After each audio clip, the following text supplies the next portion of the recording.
On September 7th, 2023, Final Fantasy VII Ever Crisis released on mobile devices, a place where you can relive the most memorable moments from Final Fantasy VII and experience both classic and new stories within the Final Fantasy VII universe.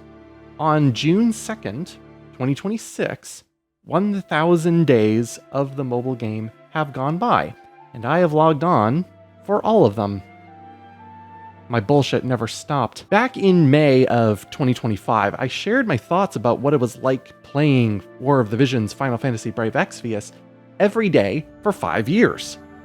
Looking back now that War of the Visions is now officially gone, even in Japan, it is such a mix of feelings regarding investment of time, personal judgment, and learning that leaves me with a strange feeling because I don't even know how worth it is. What am I taking away from investments like this? I do want to ask a question. Over 3 years into a mobile game's life, an achievement in the mobile game space, would you consider starting to play it if you've never played it before? Ever Crisis is meant to be the space for the Final Fantasy VII compilation, where all, with an asterisk, Final Fantasy VII titles will be accessible. At time of publication, this includes an incomplete Final Fantasy VII, complete Crisis Core, Advent Children, Dirge of Cerberus, and 2 episodes of The First Soldier. Correct. At this time, the original Final Fantasy VII is not finished yet. And my reasoning is because since the Final Fantasy VII Remake trilogy is still ongoing until 2027, they may have had to be purposefully slowed as to not present the conclusion too early, which is a terrible excuse because what a lot of people have done since the Remake trilogy was play or watch the original.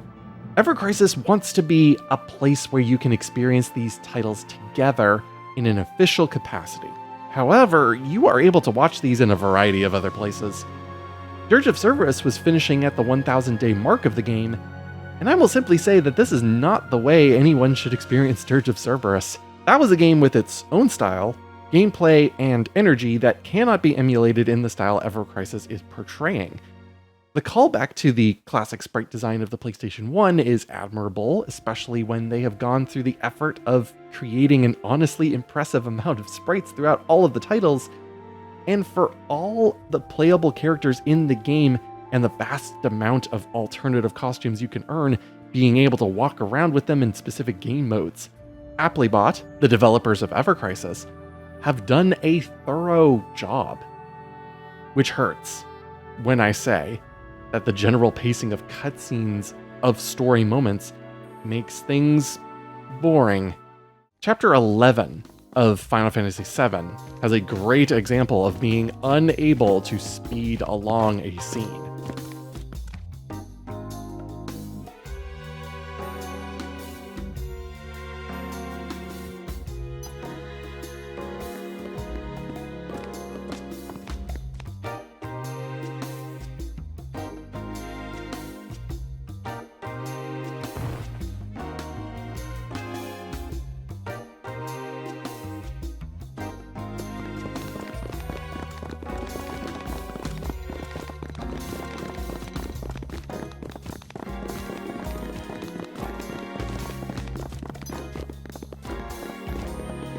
For Advent Children, this is no way to experience a story. It's already a movie.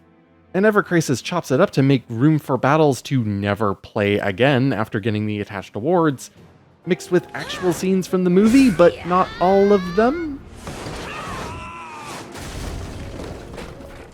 Dirge of Cerberus also suffers, and I find it absolutely comical that they also include the pre-rendered cutscenes from the PlayStation 2 into their version.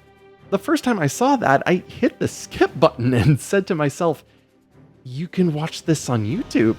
It would have been funny if there was a watermark from a YouTube channel where they put up a full game movie, because it is not like the cutscenes were even updated in the slightest. And I say this because actual work had gone into the First Soldier episodes, bringing the cutscenes up to parity with the Remake trilogy. To be brief, Final Fantasy VII The First Soldier was a battle royale game that explored the beginning of the Soldier program. You can find more information about it, such as why it failed, from places like Final Fantasy Union, but I'll sum up my thoughts by saying it did not have a cohesive vision for what it wanted to be, and instead, what it wanted to copy. It also gave up upholding the integrity of the Final Fantasy VII franchise, because if you were someone who saw what First Soldier looked like before it was shut down, you would be amazed that they could make established characters like Genesis look normal by comparison. First Soldier was also where the characters of Glenn, Matt, and Lucia came from, and were re-established alongside a younger Sephiroth to essentially redo the First Soldier story. Prequel stories are tough to do, especially with beloved stories, so Ever Crisis's First Soldier was faced with a huge undertaking. Overall, it's fine. Glenn, Matt, and Lucia are inoffensive enough, and I'd be lying if I said I did not enjoy seeing a young Angeal also be included. But these stories are all about Sephiroth. I'm going to be leaving a lot of context out, but we learn Sephiroth is guilty of genocide, and First Soldier Episode 2 serves as Sephiroth's version of Crisis Core, since it is the story of how he gets his sword, the Masamune. It's fine, but when you actually compare it to Crisis Core and the amount of care, overall passion, and how many people that story has affected over the years, it is unfair to compare First Soldier to Crisis Core. There is not a lot left for Ever Crisis to even include. Before Crisis has yet to be mentioned since the initial reveal, but I can only imagine the amount of work needed to rebuild it from scratch, and since Ever Crisis is this far into its lifespan, I don't know how many resources are being focused into it. There has also been talks about if Ever Crisis completes its vision and what happens to it in the long term. Will it continue to persist? If you look into Square Enix's history of mobile title releases, and what they have done to previous online versions they have made for certain titles, I don't see this being a confident completion of its original vision. One place to experience the Final Fantasy VII compilation, not with how many pieces have been cut and stitched together, which makes for a less enjoyable and smooth experience. And then there's everything else surrounding it. It's not enough to just have Final Fantasy VII stories in one place. They need people to keep coming back to it for more. After playing for so long, I see Ever Crisis as either a living corpse or something that has so many parasites that it is unrecognizable from what it was supposed to look like. It would be funny if it wasn't sad. Throughout Ever Crisis's life, many systems, modes, and upgrades have been introduced, and more than a few at this point have been abandoned. Going through most of these systems, I've realized two things. One, most of this means nothing except to the most uncomfortably hardcore followers of this game. And two, most of the modes feel abandoned because they are not made for someone who has consistently played this game, like me. When tackling Ever Crisis, you have access to, at this time, 16 characters, but in reality, you really only have maybe 8 of them to worry about. The characters are terribly imbalanced based on the arsenal of weapons that they have at their disposal, and their lack of relevance based on their overall role. You are going to be using Cloud, Tifa, Aeriths, and the 2 Sephiroths available, with Barrett, Red 13, Yuffie, Vincent, Zack, Matt, and Lucia coming in for either very specific challenges or because they are required for some reason. Glenn and Angeal have completely fallen out of relevancy, and I'll be honest, I have never properly used Cait Sith or Cid, ever. They have tried to push using these characters for certain events because they give something new that is very powerful for them, but once that event is over, it does not transfer into regular play. One of the other characters can substitute and perform a tiny bit less, but I'm also not a player who is hell-bent on playing optimally, so they've never been useful. I fear Vincent is going to go this way as well since Dirge of Cerberus is over, so there is no reason to keep him valuable. And this sucks because I can see what they were trying to do with them. Keatsuth was focused on buffs and debuffs with greater effects on critical hits, so increasing that potential was viable. Sid introduced the status ailment Stop to the game, but became effectively useless when most bosses were immune to it, or Stop could only be used once during a fight, ruining Sid's combat effectiveness since he could not use that ability unless you simply wanted to burn Stop at the start of the fight. Glenn and Angeal are both tank defensive characters, but it is a more viable strategy to finish a fight faster than drag one out. This is a mobile game where an enemy can instantly kill you after a certain amount of time, so your best offense is just offense. With your team, you go into either solo content or co-op content. The solo content has been nearly identical since launch, only adding additional quests as time has gone on. Eventually, I think they realized that this was a stupid pattern, since they stopped doing it for any of the enhancement quests. Once you get 8 tiers deep, you wonder what the point of continuing even is, since you probably don't need the materials anymore anyway. After playing a mobile game for so long, you hoard so many materials, trinkets, and goodies that you realize that they have no value anymore. It's just trash, especially when you have no place to spend any of it. You are locked into what the game systems allow you to do, and unless they release some gigantic overhaul, you are stuck with what you have. I cannot grow any more of my characters because they are at max level in every regard, so depending on the upgrading I want to do, I have thousands to hundreds of thousands of materials that I cannot use. There is a pseudo base building section in Ever Crisis where you upgrade the Highwind, where you get incremental bonuses across your team for goals you accomplish. Once that is maxed out, there is nowhere else for those materials to go. And in the Highwind's case, I have millions of resources going nowhere. They have been trying to mitigate and address these issues in some areas and systems, but that has also the problem of stating that there is too much bloat or that the system wasn't that good to begin with. For example, with weapons you equip to your characters, if you have a lot of weapon parts for a specific weapon, you eventually get access to overboost them, giving them small bonuses to their power up to 20 times. Many event-exclusive weapons go this route since you can get so many of them. However, the benefits of overboosting turned out to be practically useless, so they gave the ability to remove all overboosts to weapons, returning all the materials to you so that you could turn those parts into a new resource, weapon metals, regular or rare, that can be exchanged for character-specific weapon parts, which I find to be a positive.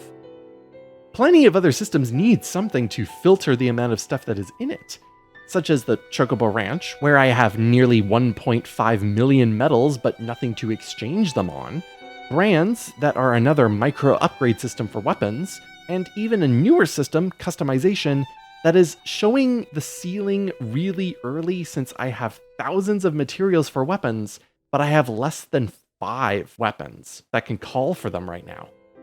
There are materials that I have refused to use as well because the things they are for have been effectively useless. They introduced enemy abilities during the Final Fantasy XIII collaboration, allowing you to use Lightning's skill, Army of One. It's a great skill, almost too good, since I have not touched or bothered to upgrade the next 2 abilities that we've gotten. Whirling Ravager from the Nier Automata collaboration, and Shadow Flare from the 2.5 year anniversary event. Whirling Ravager is only truly useful against machines, which there has been none of since the collaboration. And Shadow Flare is only truly useful against quadruped enemies because it inflicts silence, which there really has not been much of a use for either. Ever Crisis has been going down the route of focusing on enemy types in order to shift strategies around, but I don't feel that it has been particularly beneficial, especially since some of the enemies simply ignore enemy types altogether by being unidentified. Unfortunately, if the solution to Overboost is going to be a separate exchange menu to get other materials, I can see it also being the solution for other resource issues, and at this point, I already spend enough time navigating menus in this game than actually playing it, because that is Applebot's MO. I am someone who played their previous game, Near Reincarnation, and exchange menus is sadly how they roll. Here's something special as an aside. Following a mobile game developer from one game to another is fascinating in a negative way. As Near Reincarnation developed, it implemented plenty of quality of life features in order to streamline the process, such as skipping daily quests, increasing the number of things that could be exchanged at one time, that kind of thing.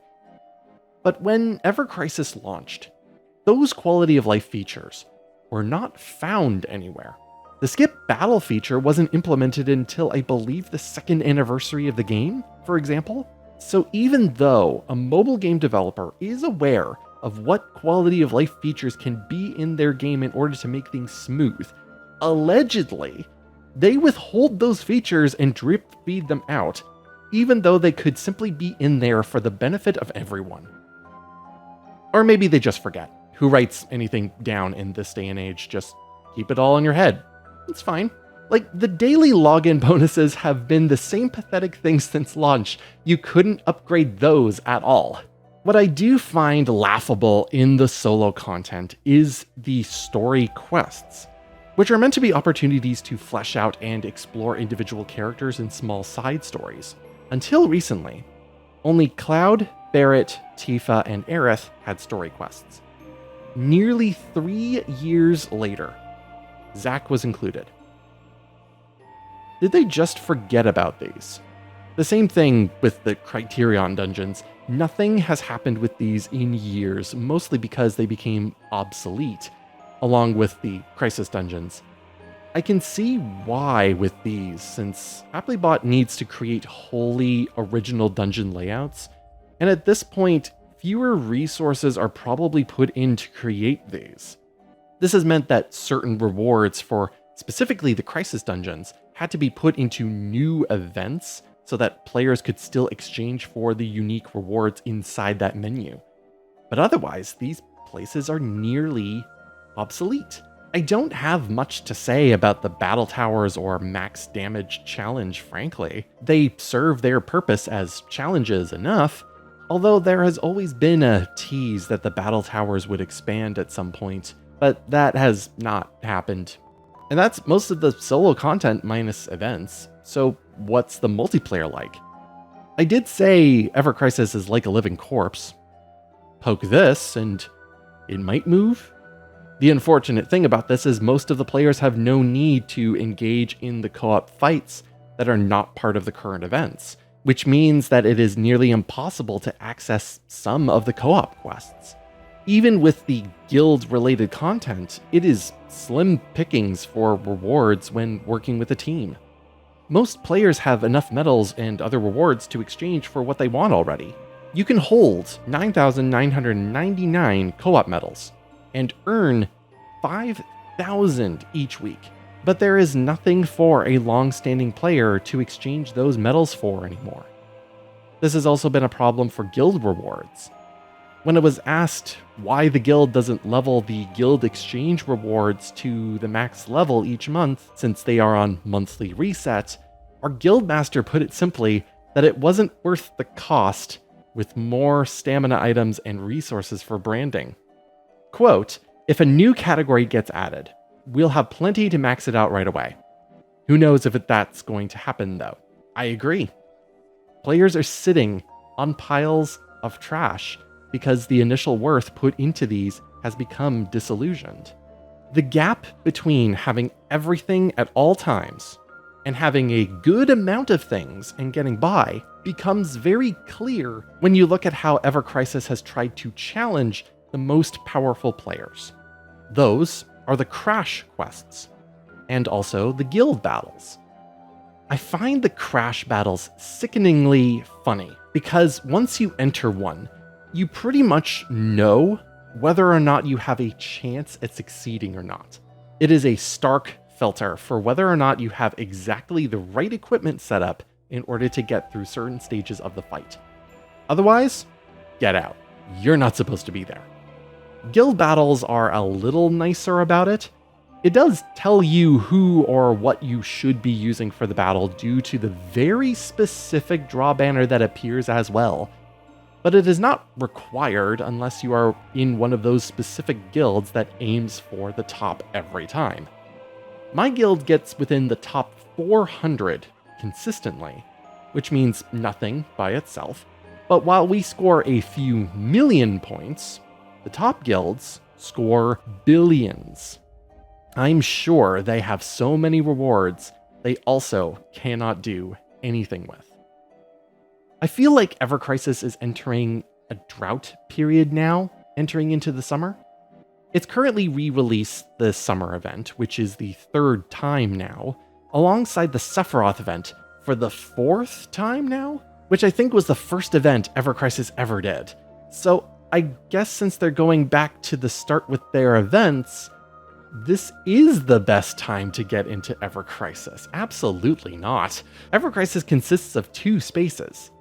One with its intended vision of showcasing the Final Fantasy VII compilation in some way, and the other being a middle-of-the-road mobile game experience that looks nice, trying to be up to par with the remake trilogy in many places. There are a few red flags in Ever Crisis that signals it winding down, but Applebot's last game, Near Reincarnation, was also allowed to finish its initial vision before immediately notifying users of its shutdown. So I could not honestly say one way or the other that this will happen again.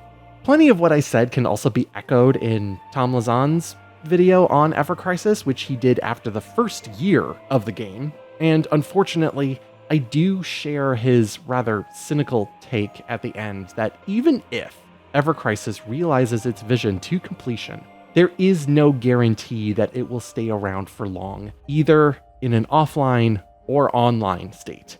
Most of it right now is in one place, but it personally makes me want to just play the games myself. Kingdom Hearts is a similar take. The movie versions of 358 over 2 days and Recoded are there, but I still decided to play them regardless and experience what they were originally like.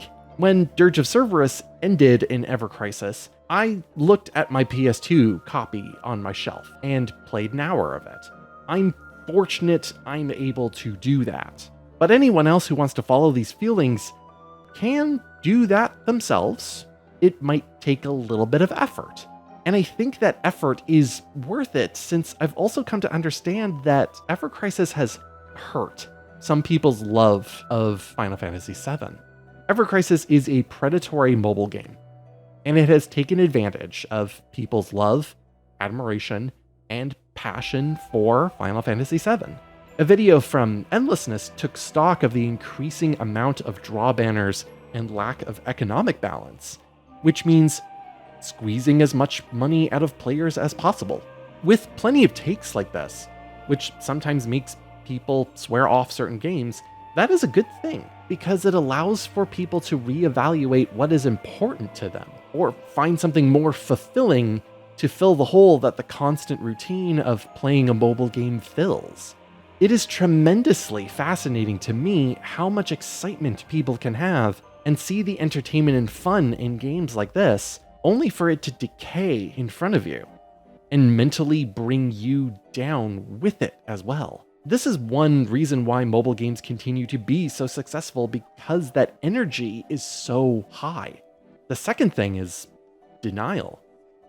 Denial is a powerful motivator. Even when people know better because they have experienced the shutdown of their favorite mobile game in the past, when they get excited about a new one, they can think, it won't be like last time. These kinds of games have been given a life, people treat that seriously, and grief is, to put it lightly, difficult to work through. Thank you for listening. Thank you for watching. Take care, everyone.